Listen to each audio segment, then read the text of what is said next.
So, today I travelled rather far to go to the cinema.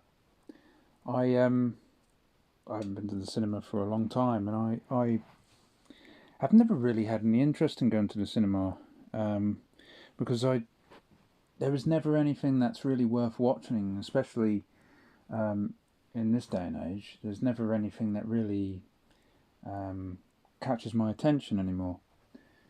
But my brothers, they wanted to see 28 Years Later. I remember the first two. I remember 28 Days Later and 28 Weeks Later. I thought the first one was very good, and I thought the second one was quite good as well. It's about zombies and all that sort of thing, but it's more of a... The original two is supposed to be a very realistic take on zombies, and yeah, I don't really get out much, and I don't really spend all that much time with them, but today I did, and yeah, we went out, we got there, and yeah, we went to a restaurant, had something to eat before heading over. But the only thing about them two, they're very, very close. You know, they're very. I'm a few years older, and there's only a year between them both. You know, I'm very calm and sort of laid back, and I don't like being. I don't like being told to hurry up and stuff. And you know, I looked at the time, and I knew when we were going to go and see the film, and I'm just like, well, we've got plenty of time, you know. But the other two are quite uptight, I suppose. I prefer to take my time when I do things, and also yeah, there was no hurry or anything because we had plenty of time. But yeah, that's how they are. Very impatient, and yeah, they tend to get rather bored with me because of the things that I speak about and stuff, and so I do it on purpose and talk about things that are just mundane and boring on purpose, you know, with a little smirk, and they recognise that you're just saying things, you know, there's a thing from the series on Netflix. I don't have it, but I remember ages ago I watched it with my brother, and we saw the bloopers, right? And there was Ricky Gervais and the other guy that he was working with, and so the other guy starts talking about something mundane and extremely boring just to wind up Ricky Gervais. The olives have still got the stones in, so just be a bit careful with them. Okay, I can't take people being boring. It makes me laugh. It's a nice drop, isn't it? Okay, right. Okay, you can't speak. We have started, yeah, but he keeps being boring on purpose. Which way did you come? Did you? No. Okay. Is it merino wool? And I was saying stuff like, you know, the freckles on the back of my hands, right? Throughout the whole rest of the year, I never see my freckles, but this time of year, they come out really bright. Yeah, we you know, obviously we understand each other, but I'm just sitting there trying to wind them up and stuff. They're just so uptight though. They get so uptight, and they're like, we have to be there at a certain time. And it's like, it's not really a big deal. We had like, I was just sort of sitting there and chilling for a bit, and I'm like, I'm not rushing. We've got like half an hour to walk over there, and we're literally at a restaurant that's opposite the cinema. And I said, we have to sit and watch shitloads of adverts and stuff, so who gives a shit? You know, the adverts take about, 20 minutes before the film actually starts. That's right, just relax. But anyway, we went over and we went to see the film. There was all these adverts for different things. There was adverts for new films and stuff. I'm really out of the loop. I'm basically off grid. I don't watch normal television. I don't pay a TV license at all. I haven't done for years. I haven't watched normal television for years. The last time I used to watch normal television was when I used to be with my nan. I used to come around and see my nan. We'll sit and watch a program on like BBC One or ITV or something. And it'd be like the fucking old soaps, Coronation Street or something, all that shit. But yeah, I learned pretty quickly that it's all just propaganda crap. So yeah, that was the only time I had it on, and it wasn't my choice. So yeah, I'm pretty out of the loop. I don't even watch BBC News, ITV News, anything like that. I don't really care. I'm not interested, and a lot of the programs that they have been responsible for, like Doctor Who, they've totally ruined. I have gone off on a tangent. Anyway, I really wanted to talk about the film that we went to see 28 years later. Watching these adverts, and these adverts are for new movies coming out, and so, like I say, I'm pretty out of the loop. There's these new Marvel movies and there's a new Superman movie and a new Fantastic Four, and to me it looks like things are going back to a sort of simpler time. It's not like the woke Marxist messaging is, it's probably there, it's probably still there, but they're not being heavy-handed with it like they were before. It just seems like we're going back to a simpler time. Maybe not completely. All day I've been like really hot and overheating, but luckily the cinema was just nice and cool, and we were in a very well conditioned cinema. Very expensive. It's very expensive to see a film now, but I didn't mind. But it was a proper cinema instead of a fucking shit cinema that you can go to. It's a proper big one, clean. Because you go to a shitty cinema, and you got all the you got people going in there, sitting there playing with their phones and eating popcorn really loudly and stuff, and I hate all that shit. But at this cinema there was nothing like that at all, so that's good. But the film finally started. I thought it was actually quite good. It was quite a decent film. There was no obvious Marxist agenda with this film at all. So it's set 28 years after the collapse of civilization and the zombie virus outbreak and all that stuff, and Britain gets quarantined from the rest of the world. It's set on the holy island of Lindisfarne in Northumberland, in the far north of the country, which is right up on the border of Scotland. And there's a community that has developed on the island, where the only way on or off the island is to go across this causeway that goes to the mainland, and they can only get across.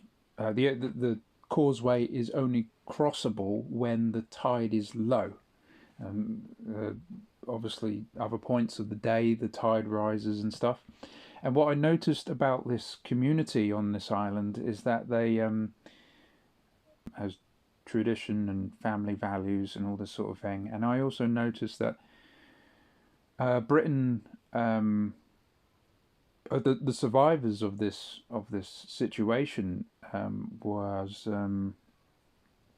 let's say, culturally and ethnically homogenous, like England has always been.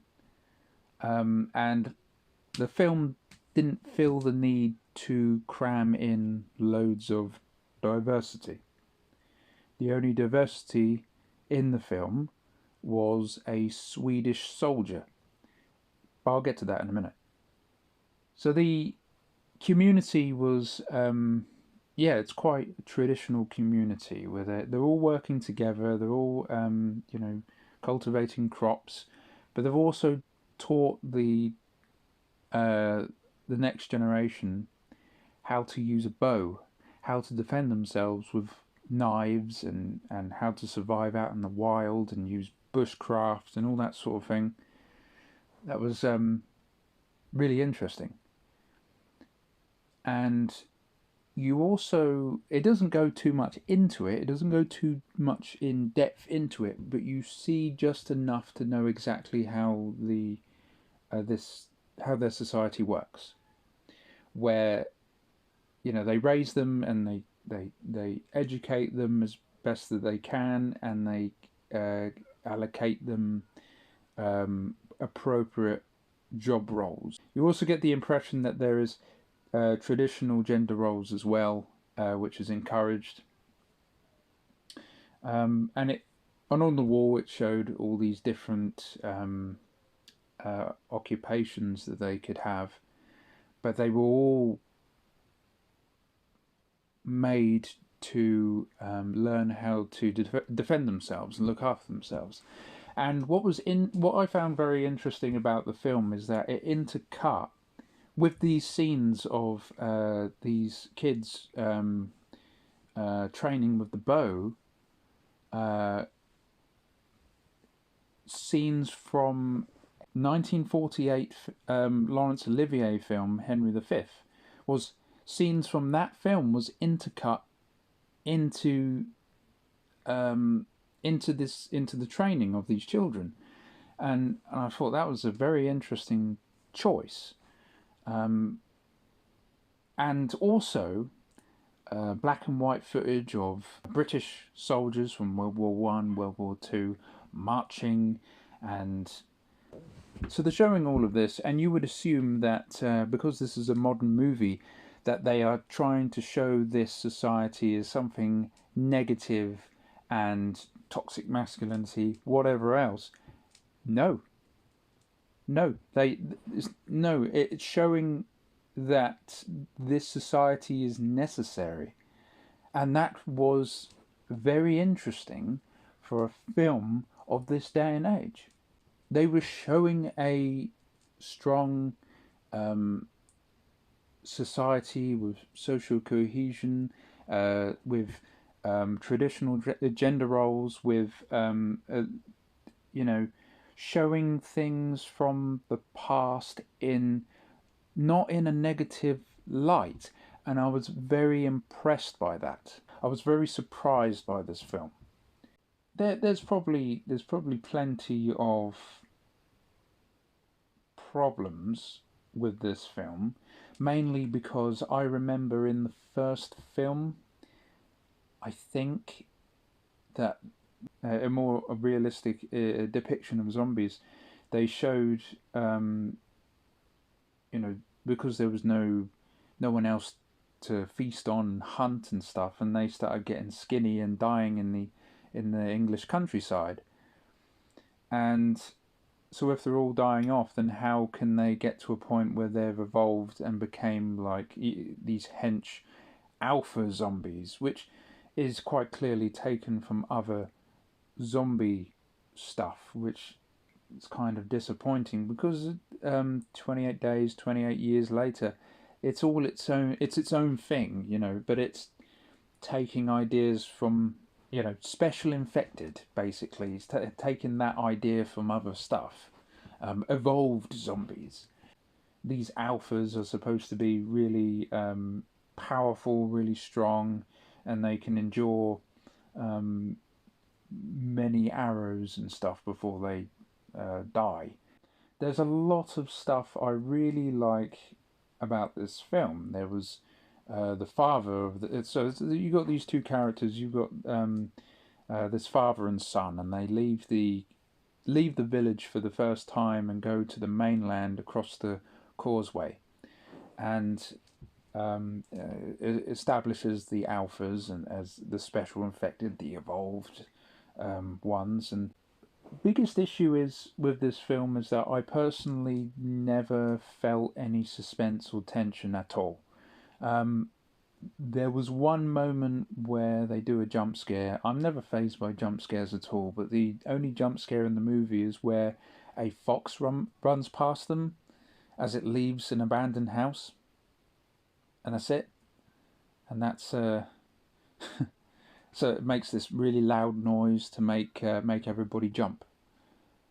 I think, why? But yeah, there was no sense of danger. It didn't really seem like that the situation was serious enough or anything.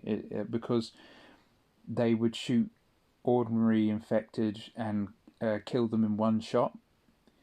In other forms of zombie media and stuff, zombies are supposed to be really hard to take down, and they're supposed to you got to give them a headshot to take them down, and or take their heads off or something. And that, but in this, the ordinary infected are just like, you just shoot them and that's it. And shoot them with one arrow and then they're dead. Only alphas can take dozens of arrows. You think that there was going to be some kind of really serious climactic sort of ending, or you think that the film is going to go in a completely different direction, and then it doesn't. It's a very predictable film, is what I'm trying to say. It's so predictable that you would think, surely it's going to go in a different way. Surely it's not that predictable. No, it is. It is that predictable. It's very simple, very, very simple. And Ralph Fiennes is in it, and he is an example of what I mean here, is where he gets set up where he takes corpses and burns the corpses and stuff like that, and he's been able to survive on his own. So they want to go to him to find him because they need his help. And I'm thinking, sort of like, it's not gonna go well. He's gonna turn out to be the villain of the film. But then they meet him, and he's a nice guy. And I think, oh, okay. And then he sends the young boy off on his way, and that's it. That's all he has to do in this film. It's interesting to me that that he created some kind of like a pagan or Stone Age shamanistic kind of altar, where why he's burning the corpses is because he's taking the skulls. He wants to extract the skulls, clean the flesh off the skulls, and then add to this pile of skulls that he's been building over the years. Because it's a form of respect that these zombies were once people. That's quite interesting. I think many years after the collapse of civilization, I think there would be some form of developing religion, new forms of the religions developing. That's what's very interesting about the Fallout series, is that it's set hundreds of years after the collapse of civilization, and they have started. There's certain people who are worshipping who are called like the children of Atom, and they're worshipping nuclear bombs and things like that. That's very intriguing. But yeah, there's a Swedish soldier who's in it. I'm quite disappointed with his character, actually. You kind of start to like him. There's a bit with the Swedish boy where he shows the young boy a picture of his girlfriend, and she's got like lips like a baboon's ass, right? Her lips look absolutely terrible, like most modern women do, unfortunately, where they don't have a father figure and they just go off and get their pussies ruined and have lip filler and whatever else because they think it makes them look beautiful and stuff. But it doesn't. They look ugly. They don't have a father to tell them not to have it done because you don't need it done. But they go off and have it done anyway, and they look like absolute shit. So shows him a picture of his girlfriend, and he looks at the picture and he said, "What's wrong with her?" And I thought, "Oh, that's so fucking based. That's so based." But I think that he was only just there because the director or the writers were just like, we need some action. We need more action in this. So a Swedish soldier with a gun, and they characterized him rather simply, but eventually you started to kind of like him, and then he just dies and just gets his head ripped off by an alpha in a very cartoony way, which doesn't suit the previous, doesn't fit, especially when you see the previous two films. That doesn't fit at all. And there was something going on with this film which was so interesting. We before we would go and see a film and then really not have much to talk about, but when we come out of seeing this film, we had a lot to talk about after we saw this film. I think what the other two, my brothers, I think the other two, I think their problem with it, because they didn't like it at all. I think their problem with it is that it wasn't, there wasn't enough action in it. I noticed that there was a lot of biblical references as well. There was the alpha, who is probably a bodybuilder in real life, but Ralph Fiennes' character calls him Samson, and there's also a bit where he speaks Latin, where he's talking about death, and then they go to the old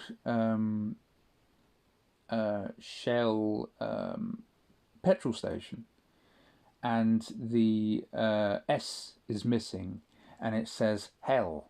I mean, it's pretty blatantly obvious. It's not like it's a hidden detail or anything, but I just noticed these biblical references. At the very end, the young boy comes across a group of Scots.